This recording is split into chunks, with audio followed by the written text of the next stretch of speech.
¿Cómo están? Mucho gusto de saludarles.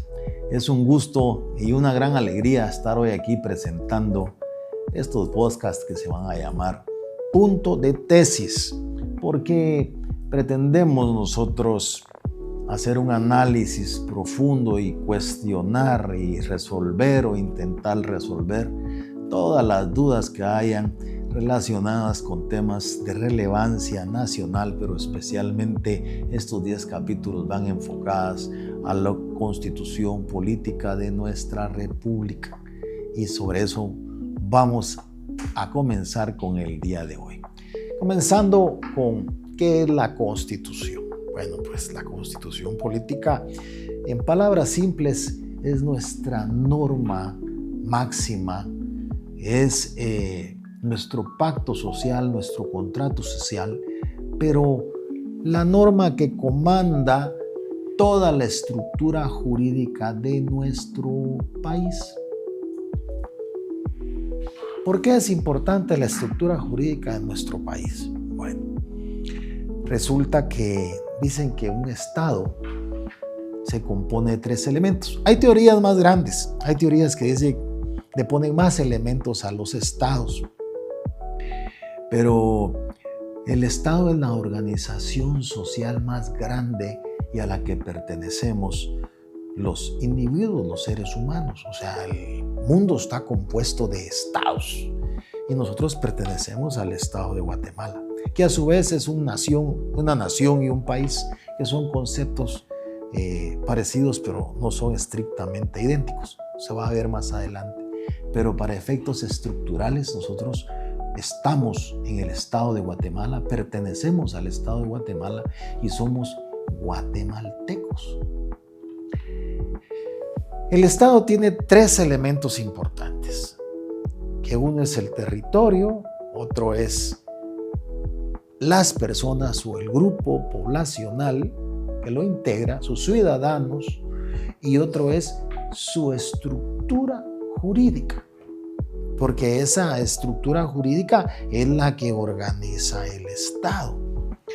Se dice que hay estados que pueden existir sin territorio, como el Estado de Israel en determinado momento, que se consideraba ya un estado y no tenía territorio.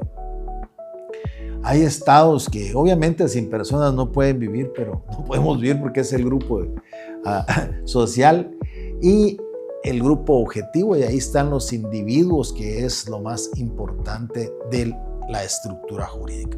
¿Cómo se estructura ese Estado? Pues está en una constitución política.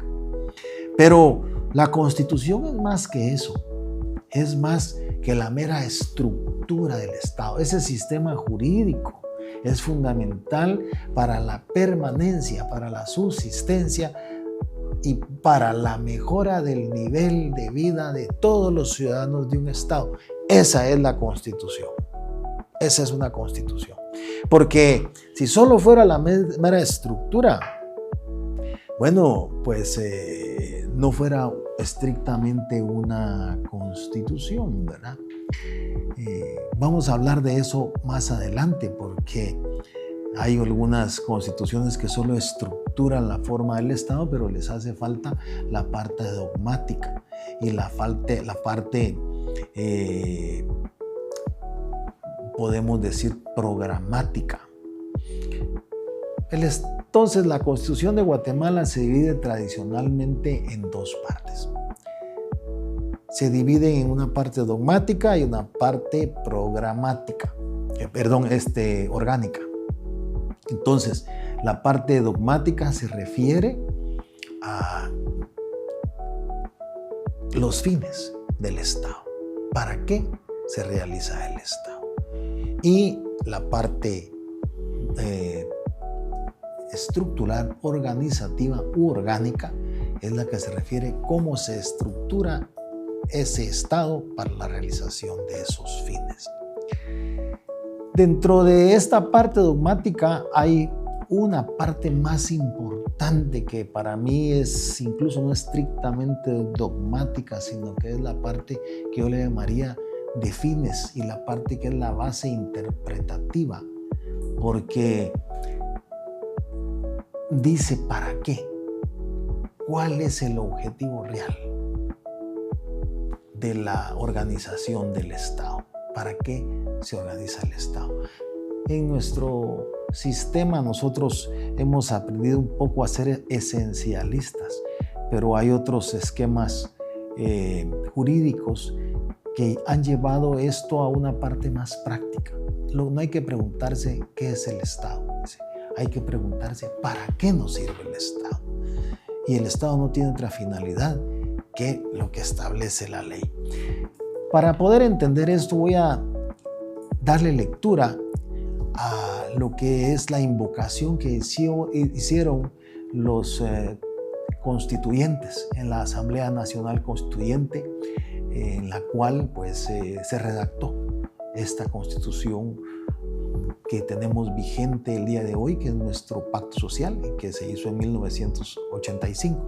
Y dice: nosotros, los representantes del pueblo de Guatemala, electos libre y democráticamente, reunidos en Asamblea Nacional Constituyente, con el fin de organizar jurídica y políticamente al Estado, afirmando la primacía de la persona humana como sujeto y fin del orden social, reconociendo a la familia como génesis primario y fundamental de los valores espirituales y morales de la sociedad, y al Estado como responsable de la promoción del bien común, de la consolidación del régimen de legalidad, seguridad, justicia, igualdad, libertad y paz, inspirados en los ideales de nuestros antepasados y recogiendo nuestras tradiciones y herencia cultural, decididos a impulsar la plena vigencia de los derechos humanos dentro de un orden institucional estable, permanente y popular, donde gobernados y gobernantes procedan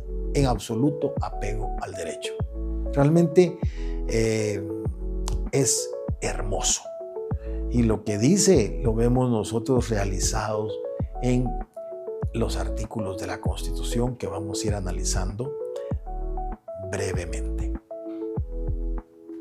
El artículo 1 y el artículo 2 están en el título que se llama La persona humana, fines y deberes del Estado. Y en el artículo 1 decimos protección a la persona. Aquí vemos cuál es el fin y cuál es el medio. El fin, obviamente, que así lo dice también el mismo título de la Constitución, fines y deberes del Estado, y pone en principio la persona humana, es la persona. Lo voy a repetir muchas veces. El Estado de Guatemala, dice, se organiza para proteger a la persona y a la familia. Su fin supremo es la realización del bien común. Desde Augusto Comte, que le llamaba en su momento el padre de la sociología, hasta Max Weber, que ahora es el nuevo padre de la sociología, porque parece que en cuestiones de ciencia y de docencia siempre se andan buscando padres, pero son los grandes referentes en la ciencia de la sociología. Y dice que la familia es la célula de la sociedad. El origen de la sociedad se da en la familia. Ahí se da la formación del ser humano, tanto en esa estructura social, que es una estructura social natural, donde la mujer concibe, nace el ser humano, se forma el ser humano dentro de esa familia hasta que es una persona adulta que puede valerse por sí mismo, ¿verdad? Y entonces esta unidad, pues en la sociedad hay otras, como la parte empresarial, como la parte religiosa, y siempre el ser humano vive, como decía Aristóteles, siendo un zoopoliticón, siempre anda organizándose, siempre anda creando colectivos, siempre se reúnen asociaciones, y estas asociaciones con diversos fines se asocian. se reúne y trabaja también ordenadamente dentro de comunidades que no tienen fines perseguidos individualmente, sino fines que nacen de su propia interactividad, que son los órdenes espontáneos de la sociedad. Y dentro de esta situación se da la organización máxima, que es el Estado. Los estados que forman la mayor organización social del ser humano, pero no están aislados, se dan con otros estados, porque el mundo, habemos muchos estados, hay muchos estados, y entonces entendiendo nuestra Constitución, entendiendo nuestro derecho constitucional y cómo funcionan esos estados ajenos al nuestro, se da esa interactividad y es base para que nosotros podamos entender esa interactividad y esa globalización que se da a través de los intercambios que existen entre las personas de los diversos estados y los estados mismos para mantener la paz mundial. Pero después también hay un globalismo, o sea, hay globalización y un globalismo que se da con las superestructuras o megaestructuras o supraestructuras que pretenden organizar a los diversos estados del mundo para mantener la paz, que debiera ser el propósito fundamental. Y de todas esas organizaciones, pero que muchas veces pretenden gobernar como una supranación a todos los estados, unificando o haciendo un globalismo general. Hoy, precisamente en estos días, existen tensiones entre los estados y esas estructuras supranacionales. Bueno, esos temas son los que vamos a ir tratando nosotros aquí. Pero en el artículo 2 de la Constitución se dice que es deber del Estado garantizarle a los habitantes de la República la vida, la libertad, la justicia, la seguridad, la paz y el desarrollo integral de la persona humana. Entonces aquí tenemos de nuevo medios y fines. El Estado es un medio, no es un fin. Y la persona humana sí es un fin. De aquí podemos derivar varias cosas. Primero, que nuestra Constitución, nuestro país es un país personalista, no es un país transpersonalista. Nuestra legislación obliga a proteger a la persona humana y no a ninguna organización. Para entender lo que es personalismo y transpersonalismo es mucho más sencillo con el concepto anterior, que al personalismo se le llamaba humanismo y al transpersonalismo antihumanismo, y que realmente así es. Lo que pasa es que lo evidencia de una forma muy cruda, ¿verdad? Porque se dice antihumano. Cuando se dice transpersonal, dice, no es que sea antihumano, va un poquito más allá de la personalidad, pero es que ya no respeta, ya no tiene fines al individuo y a la persona humana, a usted, a mí, sino que supuestamente hay otras finalidades que van más allá de ese personalismo. Esto hay que tenerlo claro para entender realmente qué es lo que sucede en el mundo y cómo nosotros estamos obligados a proteger a los individuos, a cada uno de los guatemaltecos. Claro que el interés común es más importante que el interés individual, pero es un interés común, es un interés colectivo, que a todos nos atienda en partes iguales, pero no que atienda a instituciones antes que a nosotros los seres humanos. Bueno, pero estos dos artículos tienen cosas más importantes, y dentro de las cosas más importantes que tienen es que nos sirven como punto de partida para interpretar la Constitución. Técnicamente nosotros los abogados decimos que esa interpretación es una hermenéutica jurídica. Eso quiere decir hermenéutica, interpretación. Y las normas interpretativas básicas de toda nuestra legislación están en una ley que es constitucional, pero que se llama Ley del Organismo Judicial. Esta ley es la que nos dice cómo se interpretan las normas. Y la Constitución no se escapa a ello, porque si no seguimos, estas leyes son, es cierto, pero no es solo porque sea ley, es porque es la forma natural de interpretar, es porque es el proceso mental de interpretar. ¿verdad? Y entonces por eso hay que conocer esas normas. Las vamos a ver con mayor detenimiento. Hoy estamos haciendo un panorama general de lo que es la Constitución y un marco conceptual de lo que vamos a venir trabajando nosotros en estas sesiones, porque vamos a hacer estas 10 sesiones para adentrarnos en el tema, y posteriormente vamos a hacer algunos cursos donde entramos a profundidad en cada uno de los elementos. Porque ¿cómo conocer la Constitución si no sabemos qué es el derecho? ¿Cómo conocer la Constitución si no hemos manejado el concepto del cómo actúa el ser humano individualmente o cómo actúa el ser humano colectivamente y cuál ha sido la historia de ese pensamiento? ¿Cómo entender la Constitución si no entendemos nosotros medios y fines? Entonces, esto es muy importante. Pero miren, hay un punto ahí que es importante y que vamos a repasar, que está en el artículo 2, que dice: el deber del Estado es garantizarle a los habitantes de la República la vida. Y vamos a detenernos en la vida para comenzar. Y ahí vamos a comenzar solo para dejarles una idea. La vida, decimos nosotros, bueno, la vida frente a la muerte, debe estar respirando, eso es la vida. No es solo eso. La vida es mucho más. Lo que pasa es que no está tan claro en nuestra legislación. ¿Por qué? Pues porque tenemos esos faltantes. Porque debemos de interpretar las normas y llegar a esa fineza. Guatemala le falta. Fíjense que en los países donde hay jurisprudenciales o del set preceding case donde no tienen estos códigos, sino que su norma principal viene de la jurisprudencia que por siglos han desarrollado, pues ellos tienen como parte de la vida. Primero hay que analizar el momento en que es la vida. ¿Qué es la vida realmente? ¿Desde dónde la protege el ser humano? Se protege al ser humano. ¿Desde concepción o desde su nacimiento? Pues la Constitución dice la vida.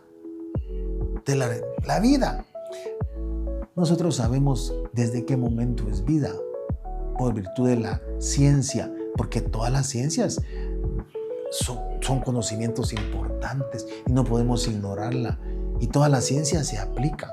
Toda la ciencia se aplica. Y eso es algo para la interpretación que lo vamos a ver más adelante. Porque, por ejemplo, la ley no puede decir lo que no es. La ley tiene como limitante la realidad.